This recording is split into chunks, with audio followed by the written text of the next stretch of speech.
அனைவருக்கும் வணக்கம். இன்றைக்கி வந்து பார்த்திங்கன்னா முக்கியமான கரண்ட் அஃபேர்ஸ் வந்து பார்க்கலாம். ஸோ ஃபஸ்ட்டு என்ன கொடுத்துருக்காங்கன்னா ஆதித்யா L1 ராக்கெட்டை பற்றி கொடுத்துருக்காங்க. இது வந்து செப்டம்பர் 2, 2023 அன்று விண்ணில் ஏவப்பட்டது. இது வந்து 127 நாட்கள் கழித்து ஜனவரி 6, 2024 L1 அப்படிங்கிற புள்ளியை அடைந்தது. இது வந்து சூரியனை ஆய்வு செய்வதற்காக இஸ்ரோ வந்து விண்ணில் ஏவியிருந்தாங்க. இது 127 நாட்கள் கழித்து ஜனவரி 6 அன்னைக்கு L1 அப்படிங்கிற புள்ளியை வந்து அடைந்தது அப்படின்னு கொடுத்துருக்குறாங்க. அடுத்தது பில்கிஸ் பானு எந்த மாநிலத்தை சேர்ந்தவர் அப்படின்னு கேட்டிருக்கிறாங்க. ஸோ இவங்க யாருன்னா குஜராத் மாநிலத்தை சேர்ந்தவங்க. ஸோ இவங்க சம்மந்தமான வழக்கில் வந்து பார்த்திங்கன்னா குஜராத் உயர்நீதிமன்றம் வந்து சிறையில் இருந்த 11 பேரை வந்து விடுதலை செஞ்சு உத்தரவிட்டிருந்தாங்க. அதை எதிர்த்து பில்கிஸ் பானு வந்து பார்த்திங்கன்னா உச்சநீதிமன்றத்தில் மேல்முறையீடு செஞ்சுருந்தாங்க. அவங்க வந்து குஜராத் உயர்நீதிமன்றம் பிறப்பித்த அந்த விடுதலை உத்தரவை வந்து ரத்து செய்து அவர்கள் உடனடியாக சரணடைய வேண்டும் அப்படின்னு சொல்லி உத்தரவிட்டிருந்தாங்க. ஸோ அதனால தான் வந்து பார்த்திங்கன்னா இந்த கேள்வி வந்து முக்கியமானது. அடுத்தது இணையவழி விளையாட்டுகளுக்கான GST வரி எத்தனை சதவீதம் அப்படின்னு கேட்டிருக்கிறாங்க. மொத்தம் வந்து பார்த்திங்கன்னா 28% வந்து விதிக்கிறாங்க. GST வந்து பார்த்திங்கன்னா 101வது சட்டத்திருத்தம் 2016 படி ஜூலை 1, 2017 இந்தியாவில் வந்து பார்த்திங்கன்னா நடைமுறையில் இருக்குது.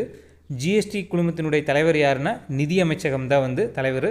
நிதியமைச்சர் நிர்மலா சீதாராமன் அவர்கள் தான் வந்து பார்த்திங்கன்னா GSTனுடைய தலைவராக இருக்கிறாரு. இதில் மொத்தம் 4 ஸ்லாப் வந்து இருக்குது. 5%, 12%, 18%, 28%ன்னு மொத்தம் வந்து 4 ஸ்லாப்பில் வந்து பார்த்திங்கன்னா இந்த GST வந்து வசூலிக்கப்படுது. அடுத்தது வங்கதேசத்தில் வந்து பார்த்திங்கன்னா 12வது முறையாக நாடாளுமன்ற தேர்தல் வந்து நடந்திருக்கும். அதில் ஷேக் ஹசீனா அப்படிங்கிறவங்க 4வது முறையாக பிரதமராக தேர்ந்தெடுக்கப்பட்டிருக்கிறாங்க. அடுத்தது இந்திய தேர்தல் ஆணையத்தில் தற்போது தேர்தல் ஆணையர்கள் வந்து 3 பேர் வந்திருக்கிறாங்க. அதில் தலைமை தேர்தல் ஆணையர் யாருன்னு பார்த்தீங்கன்னா ராஜீவ் குமார் அப்படிங்கிறவர் இருக்கிறாரு. 2 கூடுதல் தேர்தல் ஆணையர்கள் இருக்கிறாங்க. அனுப் சந்திர பாண்டே, அருண் கோயல்னு மொத்தம் 3 பேர் இருக்கிறாங்க. இந்த ராஜீவ் குமார் வந்து பார்த்திங்கன்னா 25வது தலைமை தேர்தல் ஆணையராக இருக்கிறாரு.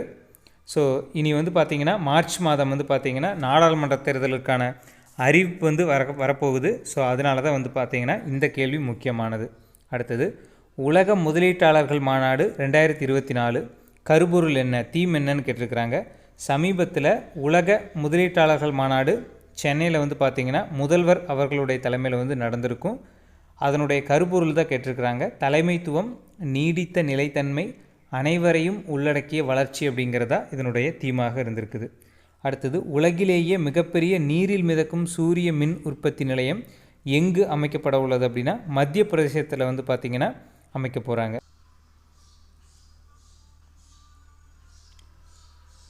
ஸோ பூமியின் வெப்பமான ஆண்டாக ஐரோப்பிய யூனியன் வந்து எந்த ஆண்டை வந்து அறிவிச்சிருக்கிறாங்கன்னா 2023 வந்து அறிவிச்சிருக்கிறாங்க. அடுத்தது பாரதிய திவாஸ் தினம் வந்து எப்பொழுது கொண்டாடப்படுதுன்னு கேட்டிருக்கிறாங்க. ஸோ ஜனவரி 9 வந்து பார்த்திங்கன்னா பாரதிய திவாஸ் தினம் வந்து கொண்டாடப்படுது. ஸோ வெளிநாடு வாழ் இந்தியர் தினம். இது வந்து இந்த நாள் வந்து பார்த்திங்கன்னா மகாத்மா காந்தி அவர்கள் வந்து தென்னாப்பிரிக்காவிலிருந்து இந்தியா வந்திருப்பார் ஜனவரி 9, 1915. அந்த நாளை நினைவு கூறும் வகையில் தான் வந்து பார்த்திங்கன்னா ஜனவரி 9 பாரதிய திவாஸ் தினம் கொண்டாடப்படுது. அடுத்தது கேப்ரியல் மிட்டல் அப்படிங்கிறவர் எந்த நாட்டினுடைய பிரதமர் அப்படின்னு கேட்டிருக்கிறாங்க.